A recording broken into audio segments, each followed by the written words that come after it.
வணக்கம். இன்னைக்கு நாம ஒரு சுவாரஸ்யமான விஷயத்த ஆழமா பார்க்க போறோம். சொல்லுங்க. நீங்க ஒரு பாதையில பல வருஷமா போயிட்டு இருக்கீங்க. அதுதான் உங்க உலகம்னு நினைக்கிறீங்க. ஆனா, திடீர்னு ஒரு நாள் இது சரியில்ல, இது எனக்கானது இல்லைன்னு தோணுது. ஆ, இது நெறைய பேருக்கு நடக்கும். அந்த மாதிரி ஒரு அனுபவத்தை தான் நகைச்சுவையாளர் ஹேனா பர்னர் பத்தி பேசும்போது நாம பார்க்க போறோம். அவங்க ஒரு யூடியூப் நேர்காணல்ல சொன்ன சில விஷயங்களை வச்சு ஒரு பெரிய கனவை கைவிட்டது எப்படி ஒரு நிறைவான வாழ்க்கைக்கு வழிவகுத்துச்சுன்னு அலசலாம். நிச்சயமா. இது வெறும் கரியர் மாத்திர கதை மட்டும் இல்ல. ஆமா. வெளிய பாக்குற வெற்றிக்கும் உள்ளுக்குள்ள நடக்கிற அந்த போராட்டத்துக்கும் எவ்வளவு வித்தியாசம் இருக்குன்னு காட்டுது பாருங்க. ஒரு கதவு மூடுனா இன்னொன்னு எப்படி திறக்குதுன்ற மாதிரி. கரெக்ட். ஆரம்பிக்கலாமா? ஹனா பர்னர் சின்ன வயசுலேருந்து கிட்டத்தட்ட ஒரு 20 வருஷம்னு வச்சுக்கோங்களேன் டென்னிஸ். தொழில்முறை டென்னிஸ் வீராங்கனை ஆகணுங்கிறத கனவு. ஆமா, பெரிய லட்சியம். வெளிய பாட்டா எல்லா சூப்பர், காலேஜ் ஸ்காலர்ஷிப், நல்ல ரேங்கிங். ஆனா உள்ளுக்குள்ள ஒரே போராட்டம். ஜெயிக்கணுங்கிற பயம். அதாவது அந்த பெர்ஃபார்மன்ஸ் ஆங்ஸைட்டி. ஓ, பெர்ஃபார்மன்ஸ் ஆங்ஸைட்டி அது ரொம்ப தீவிரமா இருந்திருக்கு. ஆமா, அவங்க திறமையே அது பாதிச்சிருக்கு. இதுதான் இங்க முக்கியமான விஷயம். ஜெயிக்கிறது கூட அவங்களுக்கு ஒரு கட்டத்துக்கு மேல சந்தோஷத்தை கொடுக்கலன்னு அவங்க சொல்றாங்க. அப்போ அந்த வெற்றி யாருக்காக? நமக்காகவா இல்ல வெளியே காட்டுறதுக்காகவா? ஆமா, அந்த கேள்வி வருது. அங்கதான் அந்த உண்மையான மனநிறைவுக்கும் மத்தவங்க கொடுக்கிற அங்கீகாரத்துக்கும் உள்ள பெரிய வித்தியாசமே தெரிய வருது. இதுக்கு நடுவுல ஒரு கார் விபத்து வேற நடக்குது. ஒரு முக்கியமான போட்டிக்கு முன்னாடி. ஆமா, அவன் ஒரு மாதிரி ஒரு சிக்னல் மாதிரி அமைஞ்சிருக்கு அவங்களுக்கு. உடல் ரீதியாவும் மன ரீதியாவும் போதும், இந்த பாதையை விட்டு விலகுற நேரம் வந்துருச்சுன்னு உணர்த்தி இருக்கு. சரி, டென்னிஸ விட்டுட்டாங்க. அதுக்கப்புறம் சும்மா இல்லாம அடுத்த வீடியோ தயாரிப்பு, அப்புறம் ரியாலிட்டி டிவின்னு சில முயற்சிகள் பண்றாங்க. ஆமா, தேடல் தொடர்ந்து இருக்கு. ஆனா அதுவும் அவங்களுக்கு முழுசா செட் ஆகல. கடைசியா தான் மேடை நகைச்சுவை, அதாவது ஸ்டாண்ட் அப் காமெடிக்கு வராங்க. அங்கதான் அவங்க அந்த ஒரு அமைதிய உணர்ந்ததா சொல்றாங்க. மேடை ஏறினப்போ இதுக்கு முன்னாடி நான் ஃபீல் பண்ணாத ஒரு நிம்மதி கிடைச்சது அப்படின்னு.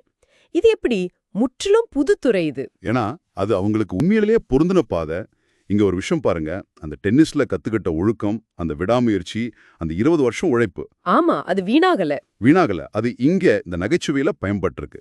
ஆனா இந்த முறை ஒரு ஆரோக்கியமான மனநிலையோட. ஓகே. அவங்களே அதை ரீகோச்சிங் மாதிரி சொல்றாங்க.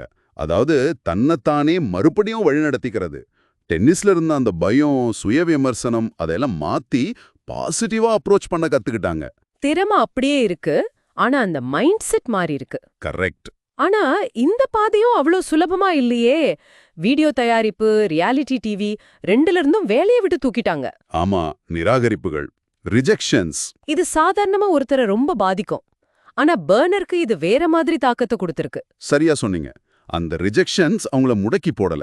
சொல்லப்போனா இன்னும் வெறியா தீவிரமா காமெடியில கவனம் செலுத்த வச்சது.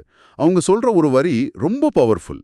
என்னது? ஒரு கனவுல தோத்துட்டா அது உங்களை வேற எதுலயுமே ஜெயிக்க விடாதுன்னு அர்த்தம் இல்ல அப்படின்னு. தோல்விய ஒரு முடிவா பார்க்காம ஒரு திசை திருப்பியா பார்த்திருக்காங்க. ஆமா, ஒரு வாய்ப்பா பார்த்திருக்காங்க. அந்த ரியாலிட்டி டிவில இருந்து அவங்கள நீக்கினது தான் அவங்க நெட்ஃபிளிக்ஸ் ஸ்பெஷல் பண்ணணுங்கிற உந்துதலியே கொடுத்துச்சுன்னு சொல்றாங்க. இதுதான் இந்த மீண்டு வர்ற மனப்பான்மை. அப்போ இந்த மொத்த அனுபவத்துல இருந்தும் நமக்கான சில முக்கியமான படிப்பினைகளை தொகுக்கலாமா? கண்டிப்பா. 1. உங்களுக்கு எது உண்மையான அமைதிய, ஒரு நிறைவை கொடுக்குதோ அதை தேடுங்க. இல்லையா?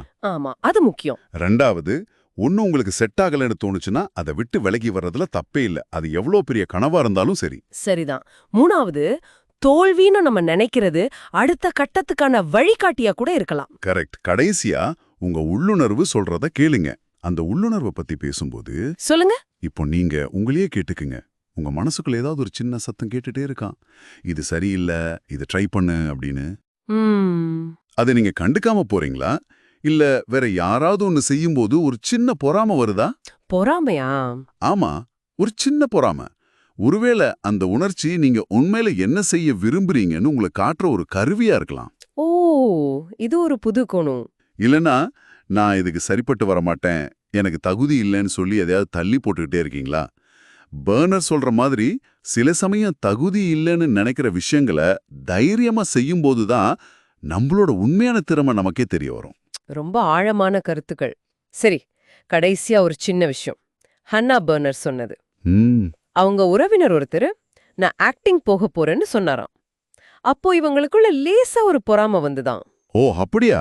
அப்பதான் அவங்க யோசிச்சாங்களாம், ஓ அப்போ எனக்கும் நடிப்பு மேல ஒரு சின்ன ஆசை இருக்கு போல அப்படின்னு.